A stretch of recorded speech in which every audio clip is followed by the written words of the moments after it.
Mais uma vez, boas noites.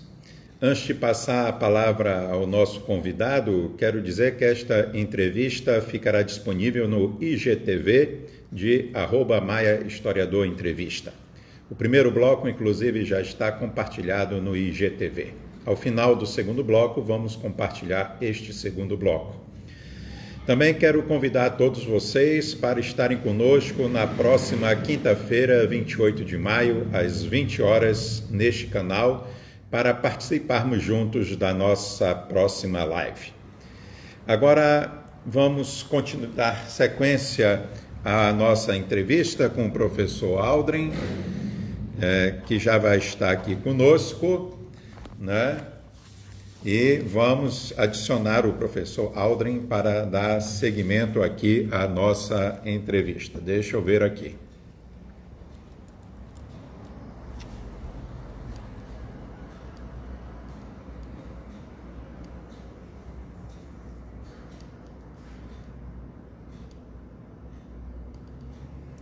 Aguardando aqui o nosso convidado, o professor Aldrin, que vai já aparecer aqui conosco. Lembrando que, ao longo das quintas-feiras, vamos ter sempre neste horário as entrevistas. Já temos uma série de lives agendadas para a próxima quinta e para o mês de junho, né? Então, estaremos no nosso canal, @Maia Historiador Entrevista, anunciando para vocês os nossos próximos convidados, inclusive também convidando professores de outras universidades para participar aqui conosco. Nosso convidado já está aqui conosco, vou adicionar o nosso convidado, né? Já vi aqui que ele já entrou, estou adicionando, aparecer a imagem e o som, aguardando o nosso convidado, já está aparecendo aqui para mim a imagem e o som. Oi, Aldrin, está me ouvindo, me vendo? Sim. Também eu estou te vendo e te ouvindo perfeitamente. Aldrin, sua dissertação de mestrado foi A Cidade dos Encantados, Pagelanças, Feitiçarias e Religiões Brasileiras na Amazônia, a constituição de um grupo de estudo 1970 a 1950. Eu digo que a sua dissertação de mestrado ainda foi no perfil antigo das dissertações de mestrado, que na verdade era uma tese, né? Antigamente a gente fazia duas teses, uma no mestrado e uma no doutorado. E você fez isso, né? No mestrado você fez na dissertação uma tese e depois no doutorado fez outra tese. Por que no mestrado você resolveu estudar este tema como objeto de investigação de sua dissertação? Bem, o trabalho, de certo modo, ele vem das experiências de pesquisa anteriores. Lembra que eu comecei a estudar com o professor Heraldo Gelança, né, que ele tinha desenvolvido uma série de pesquisas sobre o campo, digamos, religioso do caboclo amazônico. E eu fui ali aluno dele, né, orientando dele, e influenciado por uma nova historiografia brasileira e também uma historiografia europeia, eu resolvi fazer essa conexão, estudar o mundo dos pajés no campo da história, que era uma grande novidade na época. Eu não encontrei bibliografia na dissertação, inclusive eu falo isso, dessa miopia historiográfica em relação a esses temas, né, a religiosidade do caboclo. Hoje tu tem uma enormidade de pesquisas na área, mas no início dos anos 90 isso não acontecia. E eu fiz um projeto e muito influenciado, né, por essa historiografia, e cada vez mais eu fui entrando na pesquisa sobre pagelança. E essa questão historiográfica foi tão importante, foi tão séria, que acabou sendo o tema da tese, né, da dissertação. A constituição de um campo de estudos sobre religiões na Amazônia principalmente sobre as religiões chamadas populares, né? O campo afro e o campo indígena, o caboclo. Então, esse é o resultado da minha tese, que depois virou livro.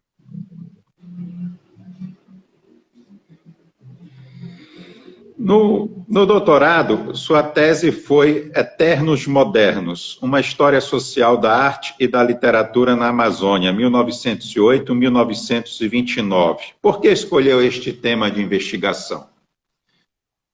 Para muita gente, não entrou assim tanto no meu trabalho, parece assim uma grande surpresa. Olha, o Aldrin estudava pagelança e, de repente, foi estudar arte, foi estudar literatura. Mas é importante lembrar que os grandes estudiosos da pagelança no Brasil e que revelaram as principais fontes de pesquisa sobre a pagelança eram os literatos, né? Mário de Andrade, Raul Bopp, aqui Bruno de Menezes, né? A conexão entre a literatura e o folclore era fundamental, principalmente na segunda metade do século XIX e na primeira metade do século XX, quando essas questões passam a ser de interesse nacional, principalmente no período Vargas. Então, foi esse movimento que eu fiz. Né? Eu parti para o campo da história dos intelectuais, e foi assim que eu adentrei no campo da literatura. Eu quero dizer, primeiro, que eu queria estudar apenas a literatura, né? As artes visuais entraram por acaso. Na época, eu acompanhei a professora Magda, né, que fazia... Eu era casado com a Magda, e eu acompanhei a Magda fazendo pesquisa no Instituto Histórico e Geográfico de São Paulo. E ela estava pesquisando os paulistas, a literatura paulista, vários... Né, ela fazia uma tese sobre o Diogo Antônio Feijó, estudava aquela historiografia paulista que tinha sido construída em torno dele. E lá eu descobri o acervo, muito por acaso, o acervo do Teodoro Braga, na documentação. Estava lá no Instituto Histórico. Que era o Teodoro Braga foi um grande antiquário, entre outras coisas. Ele guardou tudo assim que ele pesquisou. E eu acho que fui o primeiro a trabalhar com essa documentação, depois que a mulher dele, nos anos 50, doou aquele acervo para lá, que estava lá meio esquecido. E eu trabalhei com esse acervo, e quase quando eu estava terminando de trabalhar, o Instituto Histórico foi fechado. Né? Fechou, depois teve uns problemas judiciais e tal. A documentação hoje está no arquivo do Estado de São Paulo, de facilidade. Mas eu pesquisei e acabou que a minha tese juntou um círculo de artistas, dos pincéis, pintores, e um círculo de literatos aí, nas primeiras décadas do século. Então, é no momento em que se formula não somente uma arte moderna, mas também uma historiografia moderna, né, dentro do Instituto Histórico e Geográfico. Quase todos eles são fundadores, reinstalaram o Instituto Histórico e Geográfico em 1917, entre eles o próprio Teodoro Braga, que era membro era pintor e também historiador. Então foi assim que eu entrei nessa pesquisa e fiz esse trabalho, que os leitores são um pouco distintos, né? Mas, às vezes, há uma correlação.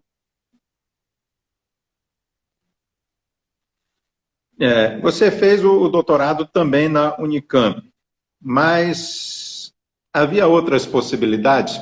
Você cogitou outras possibilidades, além da Unicamp, para fazer o doutorado, ou lhe pareceu somente possível fazer o doutorado na Unicamp? Na época que eu comecei o doutorado na Unicamp, a Unicamp instituiu uma regra que era muito boa para os alunos, era boa para a instituição, mas também muito boa para os alunos, que era assim: se você terminasse o mestrado em 2 anos, você ingressava direto no doutorado. Eu já era professor aqui. Então, eu apressei a defesa do mestrado, eu defendi exatamente em 2 anos, e quando eu defendi o mestrado, eu já tinha ingressado no doutorado. Em 96 eu defendo, em março de 96 eu defendo o mestrado, e em março de 96 eu já estou no doutorado. Ou seja, eu não passei por estresse de fazer projetos e mais projetos, foi um projeto muito mais simplificado. Eu já tinha o orientador, que meu orientador, eu me dei bem com ele, então ele me aceitou no doutorado, e eu só tive que fazer uma prova de língua, só isso, né, de aptidão de leitura em língua. Ou seja, eu fiz francês no mestrado e no inglês no doutorado, uma coisa assim. E pronto, já estava ali dentro. Para mim foi muito mais fácil. E teve, claro, já entrando talvez mais a fundo, foi um novo mundo que abriu no campo das artes, da literatura e das artes. E aí eu tive experiências que talvez valha a pena comentar. Foi nesse momento que eu conheci o professor Benedito Nunes aqui. Conheci mesmo, né? Eu já conhecia de nome e tal, mas eu fui fazer uma entrevista com o professor Francisco Paulo Mendes, que era professor emérito da universidade, da área de letras, e eu já conhecia muita coisa, e um dia eu falei para ele, olha, sobre Eneida de Moraes, sobre Bruno de Menezes, eu escrevi até sobre essa entrevista que eu fiz com ele, ele disse, você precisa conhecer o Benedito. Para ele, assim, ele já era bem velhinho, aí, né, seus 80, 90 anos, ele disse assim, você precisa conhecer o Benedito. O Benedito, para ele, era assim, um cara mais jovem, mas era o professor Benedito Nunes. E foi assim. E eu fui lá e o conheci, e desde lá fizemos uma grande amizade, sendo ainda nos anos 90, e pronto. E aí mudou muito a minha perspectiva, né? De escrita mesmo da história, com conexões com a literatura, com a filosofia, com o que seria um pouco o que a gente podia dizer no campo da história com a teoria. E, claro, ele era uma referência boa para alguns professores que eu tinha na Unicamp, inclusive o Chalub, que não encrencou com isso. Então, acabou sendo uma coisa a mais.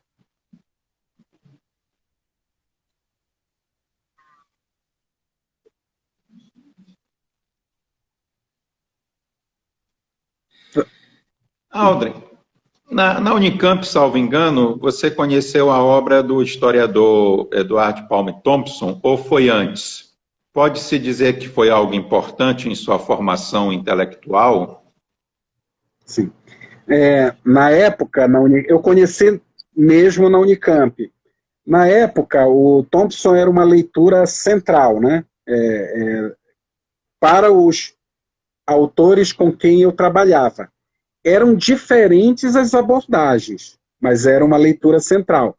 Por exemplo, o Chalub deu um curso, eu acho que foi no doutorado já, que foi uma leitura dos 3 volumes da classe operária, da formação da classe operária inglesa. O curso inteiro foi isso, dissecar os 3 volumes da formação da classe operária inglesa. Eu fiz esse curso. E, ao mesmo tempo que eu estava fazendo esse curso, eu fiz um curso com a professora Stella Bresciani, com quem depois eu tive uma relação assim, muito, muito boa, sobre a literatura inglesa no contexto da Revolução Industrial. Né? Ela leu Thompson de outro modo. Ela leu o inglês, um artista muito importante na concepção do Thompson. Né? Ele escreveu um livro sobre o Blake, e o William Blake também é uma referência muito importante no 2º volume da formação da classe operária, que o Blake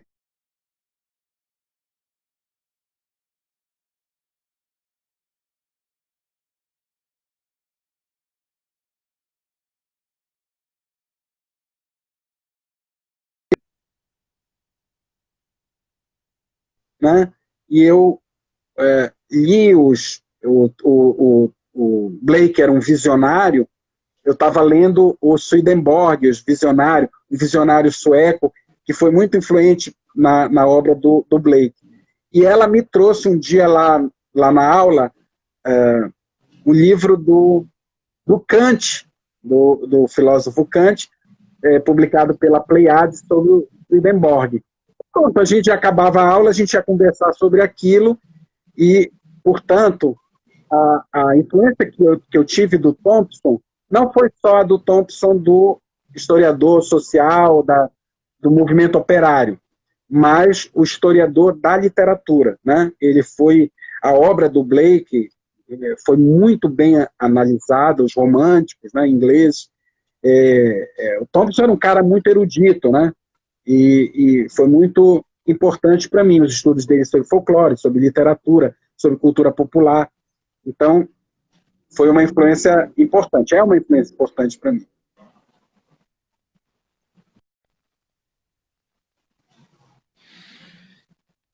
Após o doutorado, você continuou trabalhando com a história da arte como campo de suas investigações, inclusive realizando estágio avançado no Museu de América em Madrid, Espanha, em 2010.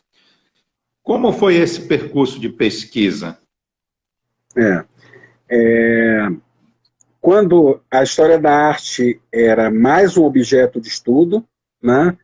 E na defesa de tese de doutorado estava lá o professor Jorge Colli, que nós chamamos, ele é um historiador da arte, foi daqui, Margarida Souza Neves, que era uma pessoa da literatura que trabalhava na PUC.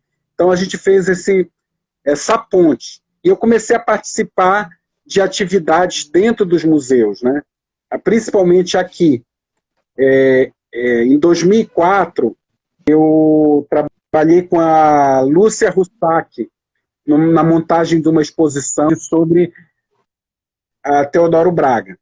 Então, foi a minha primeira experiência assim, no campo curatorial, né, de conhecer as obras, de trabalhar dentro dos museus. Então, eu comecei a pesquisar as reservas técnicas dos museus. Eu tive esse contato com a Lúcia Russac, daí com a Rosa Reis, que depois viria a fazer o doutorado, o mestrado comigo lá na História, mas é conservadora de museu. Então, acabei conhecendo os museus, fazendo pesquisa em museus. E viajei muito nesse período, né? Fui para Portugal, para Itália, Inglaterra, para vários lugares, com o objetivo de trabalhar com os museus. Em 2009, 2008, apareceu essa oportunidade e eu concorri a essa bolsa, que é uma bolsa de intercâmbio cultural do governo espanhol. E ganhei. Fui agraciado. Era uma bolsa para pesquisadores, alunos, gente de museu. E o estágio era centralizado no Museu de América, justamente porque os candidatos para essa bolsa eram de países, digamos, ibéricos, né, incluindo Brasil, Filipinas, Portugal, enfim, que tiveram relação com o mundo espanhol desde a colônia, né, então toda a América hispânica, e mais Filipinas, mais, enfim. E eu fui para essa bolsa. A gente viajou em 19 cidades da Espanha, para ter uma ideia, né, nesse período. Os estágios aconteciam nas reservas técnicas, no Museu do Prado, daí, no Museu de América, nos palácios reais espanhóis, e foi uma experiência fundamental, não só para a história da arte, mas para esse acho que é making off, né, do trabalho em museus, né? Conhecer as obras por dentro. A gente estudou restauro, estudou um pouco tudo isso. E eu fui conhecer esse trabalho. Foi muito importante. Infelizmente, depois esse programa diminuiu muito e hoje eu acho que essa bolsa exatamente não existe mais, né? Foi aquele momento de crise lá na Europa, em 2011, 2012, e já aconteceu isso. Mas foi muito importante para o meu trabalho. Você ainda pensa continuar trabalhando com história da arte ou ultimamente está querendo redirecionar seus objetos de pesquisa? Não, eu acho que o meu trabalho é um trabalho de história da arte, mas é um trabalho de historiador social, né? Eu acho que assim, eu faço uma história, digamos assim, uma história social da arte, pensando do lado da história social, né?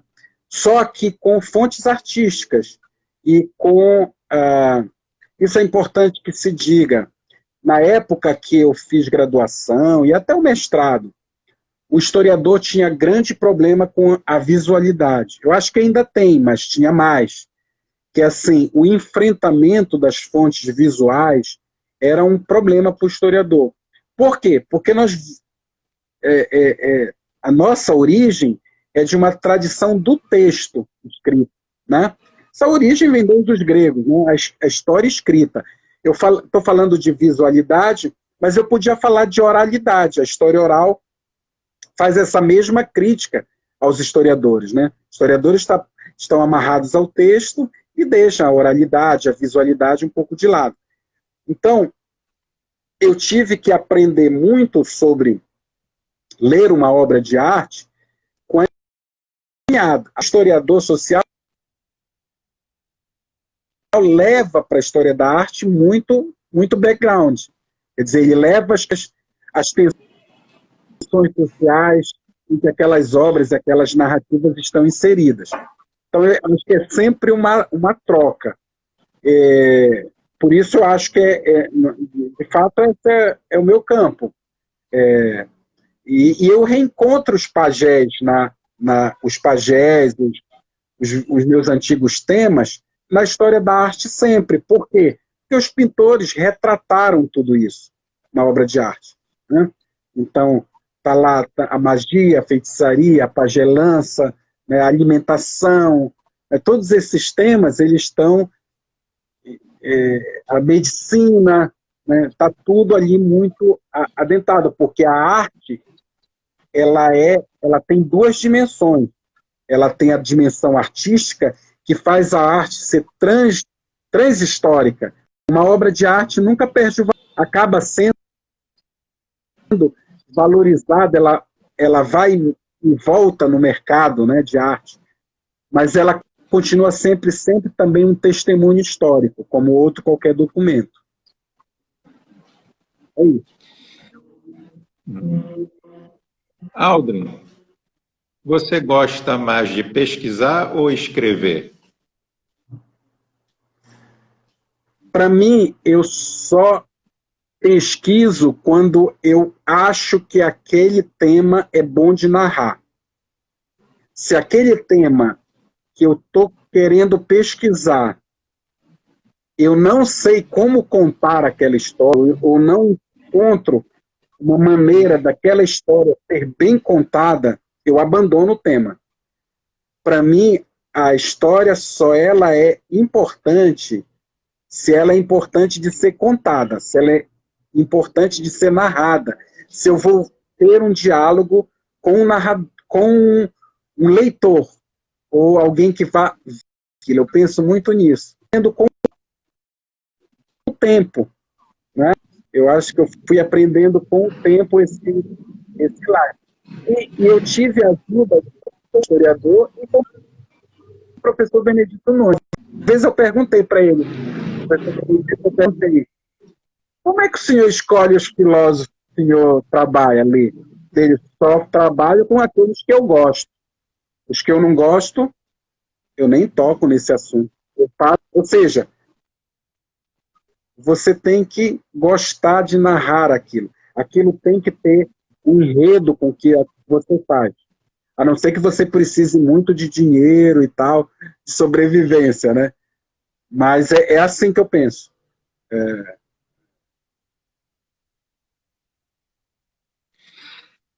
Você gosta mais de lecionar ou pesquisar e escrever?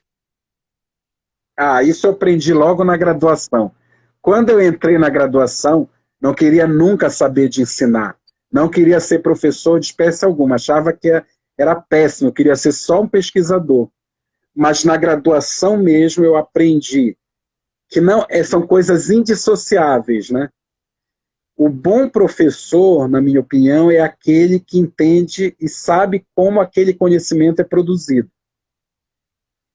E o bom pesquisador, ele tem que conhecer as formas de entregar aquele conhecimento na sociedade, à sociedade. Então, para mim é indissociável. Pesquisador e professor são ao ponto de que eu acho assim que quando falta um dos lados é ruim assim, é, a não ser que aquele pesquisador seja um conferencista, mas é bem difícil. Para mim, a minha experiência, pesquisa e ensino são indissociáveis, porque o bom professor ele tem que ter a noção de como aquele conhecimento é produzido. E quanto mais profunda essa noção, melhor vai ser a aula que ele vai dar.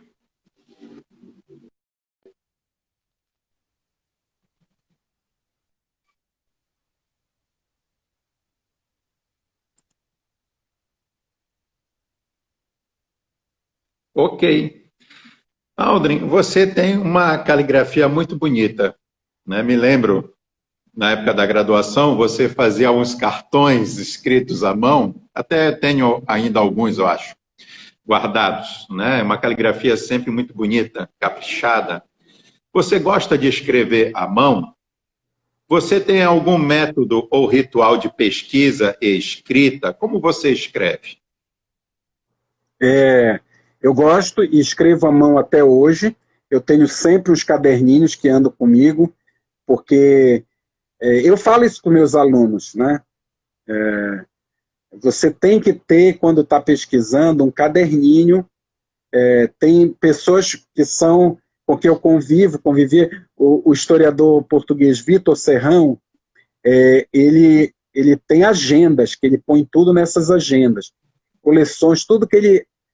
Eu não sou tanto assim, mas eu sempre tenho um caderninho para anotar, à mão, o que roteiros, eu faço muito roteiro de escrita, né? Porque é a forma de pensar aquilo, né?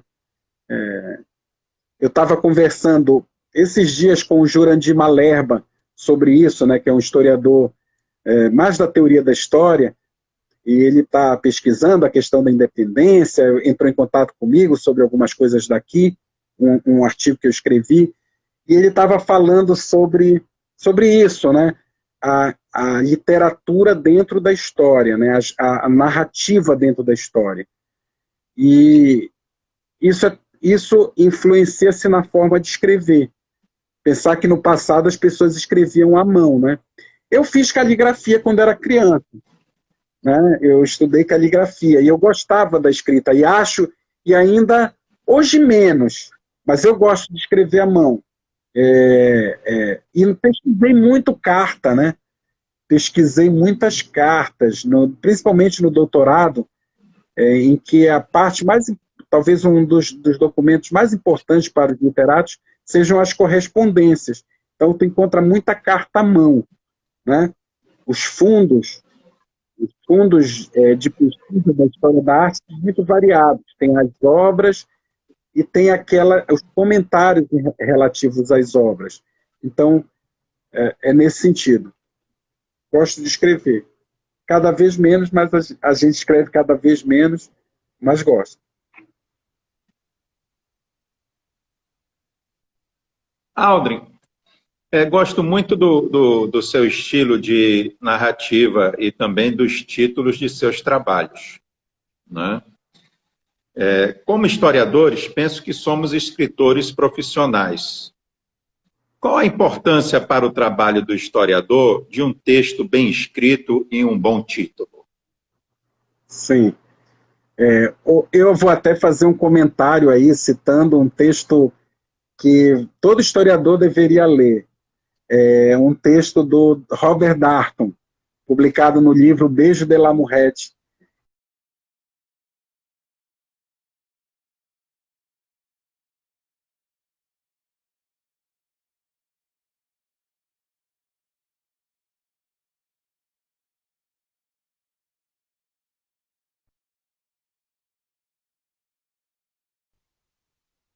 Estão me ouvindo?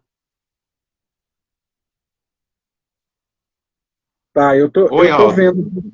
Oi, estão vendo agora? Agora sim, ouvindo e vendo perfeitamente.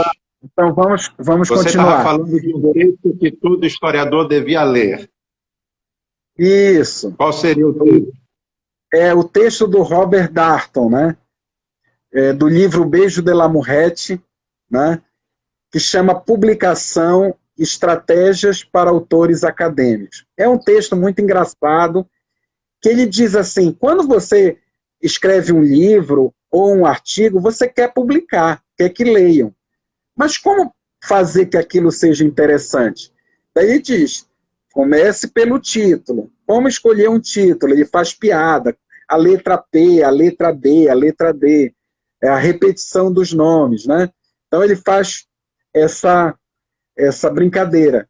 Mas é uma brincadeira em que ele vai apontando uma série de regras do ofício do historiador para fazer um texto ao mesmo tempo denso e interessante, né? Que chame atenção, que atraia o leitor, né?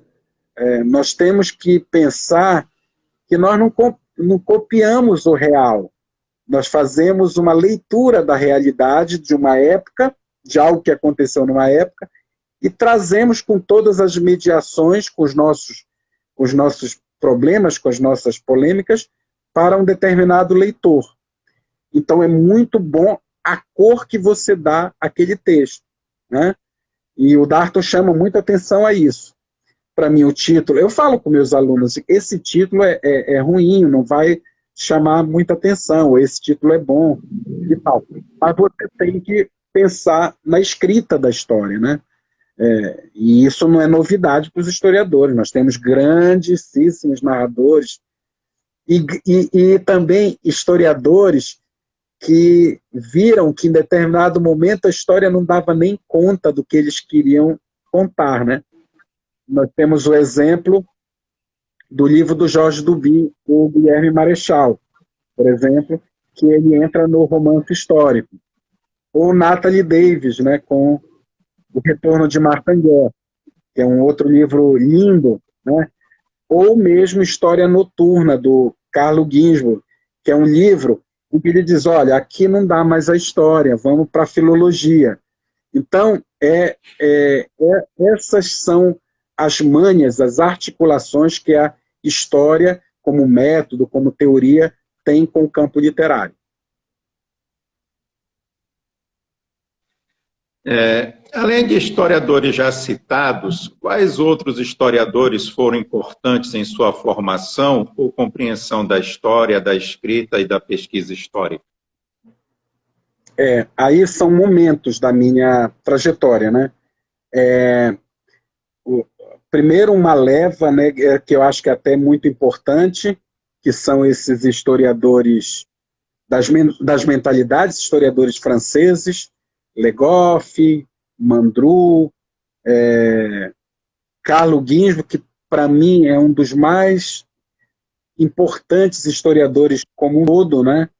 A obra dele é tão... Eu sou leitor dele desde os anos... final dos anos 80, desde os anos 80 até hoje. A obra dele continua densa para mim. E, claro, historiadores da arte mais recentemente, né? Quer dizer, não tão recente, há 20 anos ou 25 anos, sei lá, no doutorado, que são, para mim, historiadores muito importantes, né?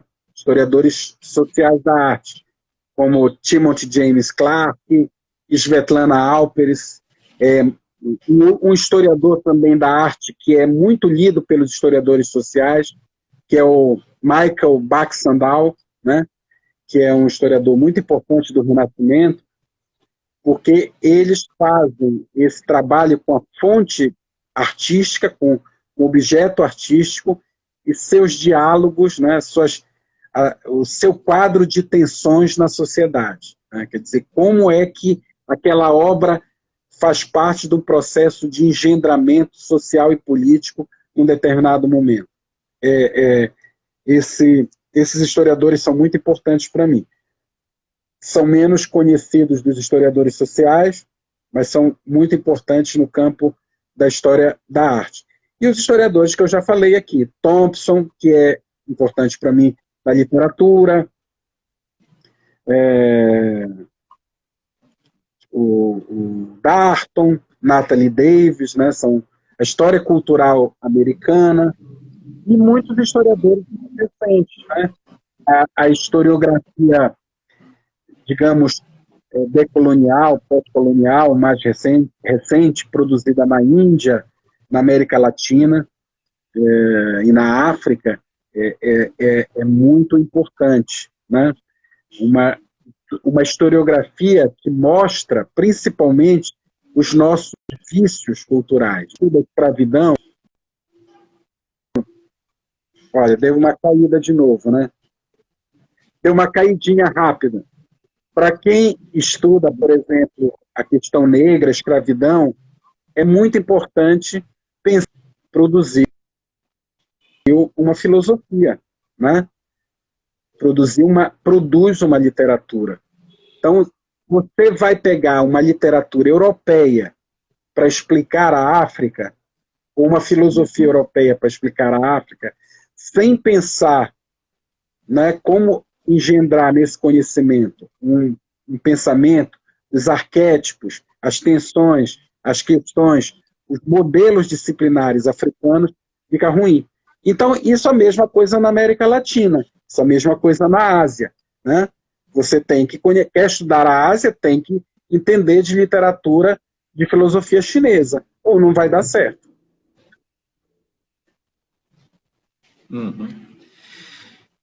Aldra, neste momento em que assistimos todo um esforço de negação do passado, refletindo sobre as narrativas da história e a verdade, como você compreende a verdade na história?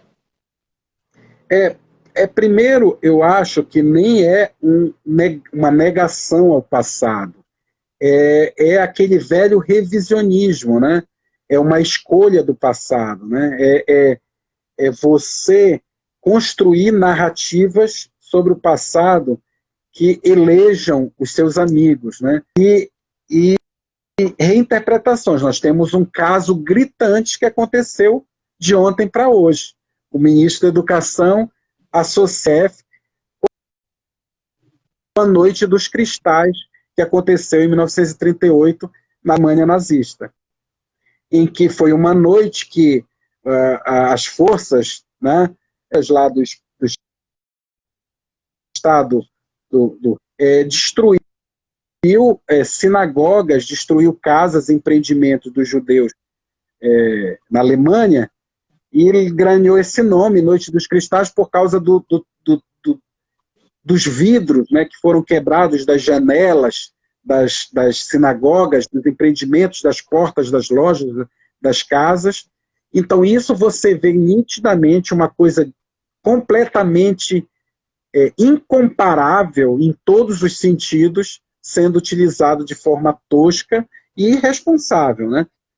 Você imagina os judeus, as pessoas que têm um link, né, tem toda uma história com o nazismo, com o passado, com esse sofrimento que foi o Holocausto, tendo que ouvir uma barbaridade dessa. Então, isso não é propriamente uma negação até do passado, é uma apropriação completamente equivocada do passado para um uso político. Interessante pensar, meu historiador, a questão da verdade, isso que você me perguntou. Como a verdade, né, que o historiador tem todo um trato para discutir a verdade. Para nós, a verdade, ela nasce do cotejamento das fontes, né, do processo de crítica das fontes e dos registros do passado. Para nós, não existe uma verdade lá pronta. Você vai, na própria pesquisa, cotejando de diversas opiniões, diversos documentos, você diz, olha, você tem a verdade a partir do tensionamento, do cruzamento dessas diferentes versões sobre o que aconteceu ao passado. Nós não elegemos uma verdade, mas nós nos aproximamos daqueles testemunhos que narram o que aconteceu no passado. Isso é muito diferente do que a construção política da verdade, né? Então, nunca o trabalho do historiador foi tão necessário, né? Foi tão importante, porque o historiador é aquele que vai debater os testemunhos, fazer com que aqueles testemunhos não morram, né? Os testemunhos do passado. O grande trabalho do historiador é tirar o véu, né? Tirar a poeira de cima daqueles que testemunharam, que deixaram os testemunhos do passado. Seja numa obra de literatura, seja num processo crime, num processo civil, recuperar aqueles testemunhos e cotejar esses testemunhos. Aldrin, o que você diria aos jovens professores e historiadores, inclusive aos que estão sendo formados? O momento é terrível, né? As pessoas estão... E não é de agora, né? Esse momento vem se acumulando, mas nos últimos anos, nos últimos 3, 4 anos, a coisa está muito triste, porque muitas pessoas que são interessadas em estudar, ser professor de diversas áreas, de matemática, de história, de geografia, elas ficam pensando no futuro dessas disciplinas. E eu sempre acho assim, nós estamos falando agora em aulas via internet, nós estamos fazendo agora nesse momento uma live, e a grande pergunta é como será no futuro? Nós vamos ter aulas presenciais? O trabalho do professor vai ser como era antes? Né? E eu quero dizer isso, né?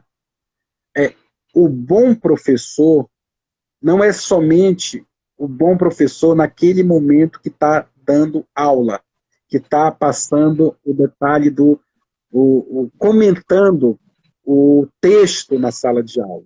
O bom professor é aquele que convive com seus alunos e que os alunos convivem com o professor. E isso se dá de diversos modos, assistindo às suas palestras, perguntando, dialogando, trocando informações. É a vida universitária, né? Eu acho que nunca vai morrer o trabalho presencial, né? O ensino à distância, sem entrar no mérito da grande discussão, ele, desde o que nasceu, ele foi uma ferramenta a mais para colaborar, né? Para chegar aquele conhecimento a lugares em que eram mais difíceis e que são mais difíceis, e muitas pessoas têm um bom trabalho com o ensino à distância. Mas ele é complementar, ele corre paralelamente às diferentes experiências que aquela pessoa tem. Eu posso fazer um curso à distância tendo toda a minha experiência já de ensino presencial, né? Mas ele é, no meu entender, ele é uma experiência a mais, né? Nada vai substituir essa relação, né?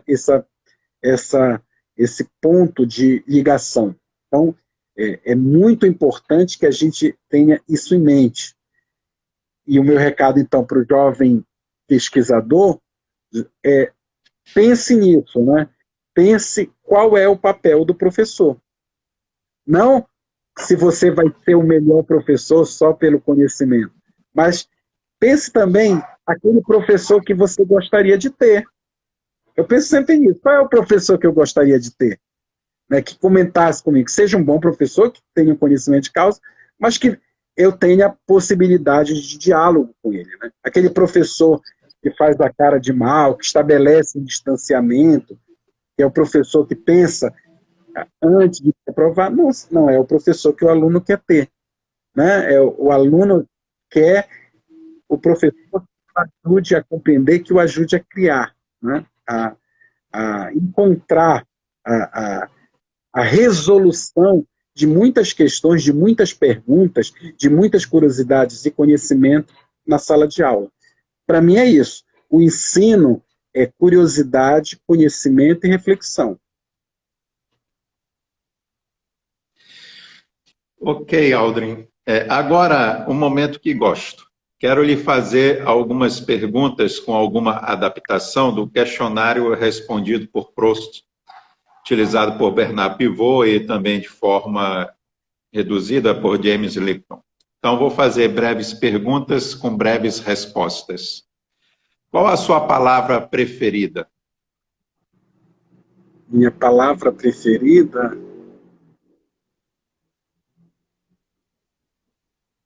não sei dizer, eu vou usar uma expressão, vou usar uma cor, azul.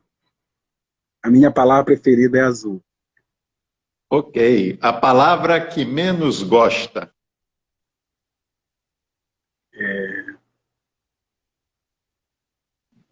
A palavra que eu menos gosto, dor. Dor. Qual o som ou barulho que gosta?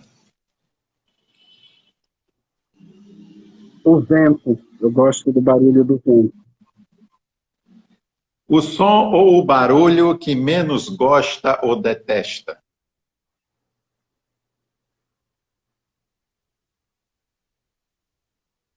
É,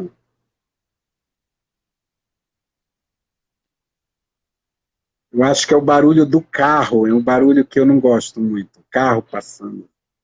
Gosto. Qual o seu palavrão predileto? Palavrão predileto. Eu vou lembrar de um. Eu vou citar aqui um amigo, ele vai. Não sei se ele vai ver. É uma expressão que se usa muito agora. Teu cu, né? Que se diz assim, essa expressão. Tal coisa não aconteceu. A pessoa responde lá, teu cu. Eu acho muito bacana essa expressão. Tal coisa aconteceu, teu cu. Eu acho essa expressão, eu acho bacana. E eu acho ela tão bacana que existem uns memes. O Buda, assim, né? Sentado. É, meditando e escrito assim, teu cu, né? Assim, Buda. Parece meditar a palavrão que eu mais gosto.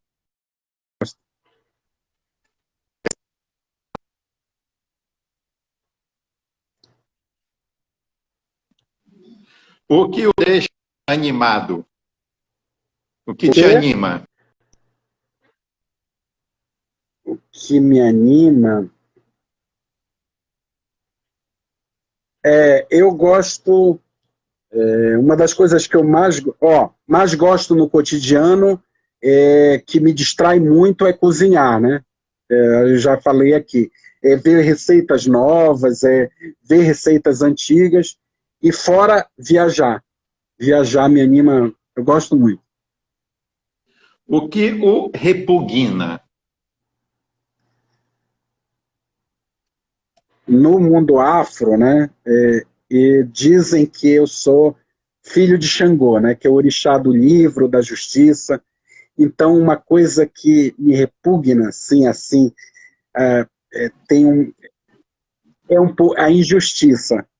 A injustiça, assim, é muito patente, porque a gente tem, às vezes, opiniões diversas sobre algo que é justo e injusto, mas a injustiça declarada é uma coisa que me causa asco.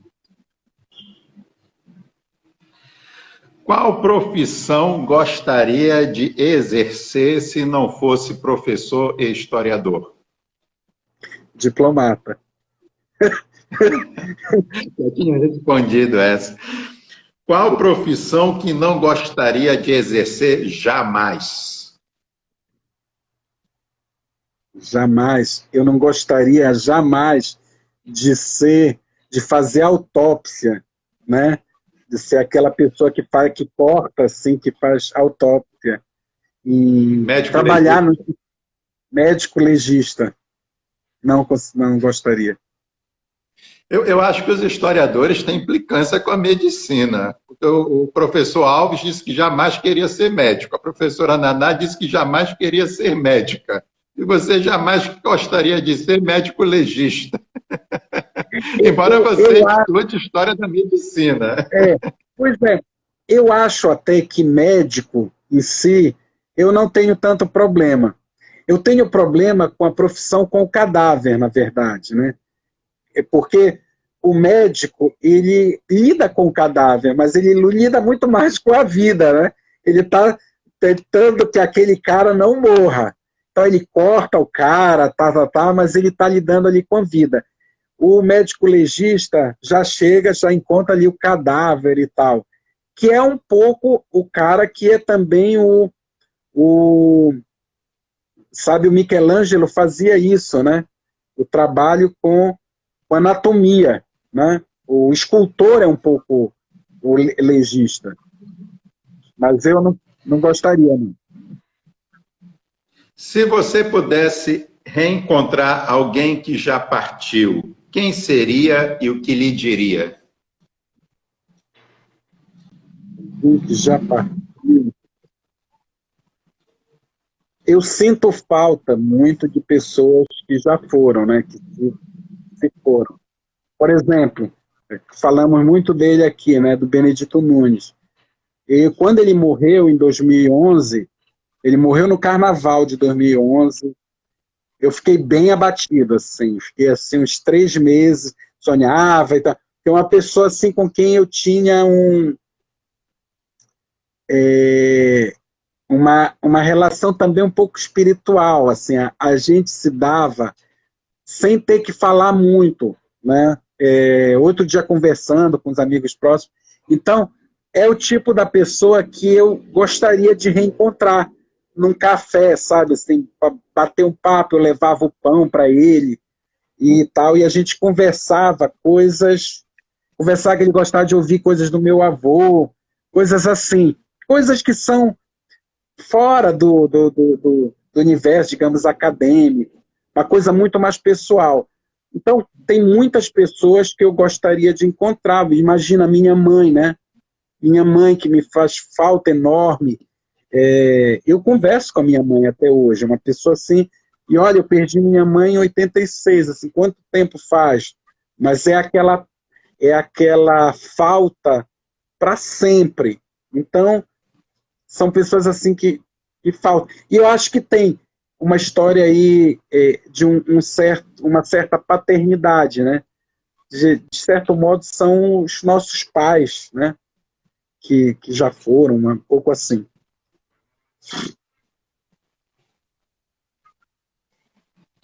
Aldrin, algumas perguntas você já respondeu durante a sua fala, então não vou fazer algumas perguntas da plateia e comentários, e você acabou comentando na sua fala e explicando.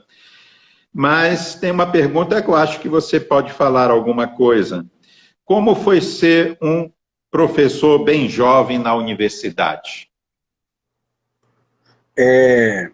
Primeiro, que eu tenho encontrado agora, né? Você se dá conta que a maturidade chegou, né? Já é um cara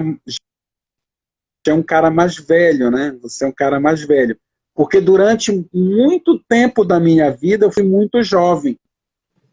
Então, quando eu entrei na universidade, eu vou dar um exemplo muito próximo agora. Eu tive um aluno, há uns 2 semestres, um semestre, 2 atrás, eu dei aula em Ananindeua, num curso lá em Ananindeua.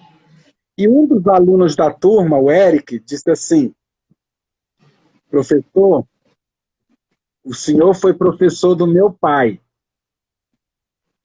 lá em Castanhal, em tal lugar. E eu mostrei a foto sua para ele. Ele disse: que esse cara não envelhece? E o pai dele já era, tipo assim, um cara mais velho. Daí eu contei a história: olha, eu posso estar até conservado, mas eu comecei muito jovem. Muitos dos meus alunos eram mais velhos que eu. Alguns eram até meus colegas, que foram depois meus alunos. E muitos, muito mais velhos que eu. Então, a experiência dentro da universidade de juventude foi grande, né, de você ser jovem nos lugares, nos espaços. E também aprender com as pessoas que estão lá mais velhas, né? Que você, durante muito tempo, você ali tem uma relação geracional, né? que nós passamos, tu passaste por tudo isso. Os professores de uma certa geração, com aquele conhecimento, com aquela forma de agir, outros de nossa geração. Em alguns lugares há conflitos terríveis, né? Eu vejo em outras universidades, nós aqui até não tivemos grandes conflitos geracionais, assim, com pessoas mais velhas. A história conseguiu fazer essa passagem de uma forma muito mais tranquila. Mas os literatos chamam a velha questão, a velha querela entre novos e antigos na literatura e na arte. É uma questão. Bom, nós já estamos nos nossos últimos minutos, antes de fechar o segundo bloco, né? E então eu vou te fazer, não temos mais tempo para fazer outras perguntas da plateia, e peço que possam fazer a pergunta mais cedo, até para a gente poder incluir mais cedo a pergunta.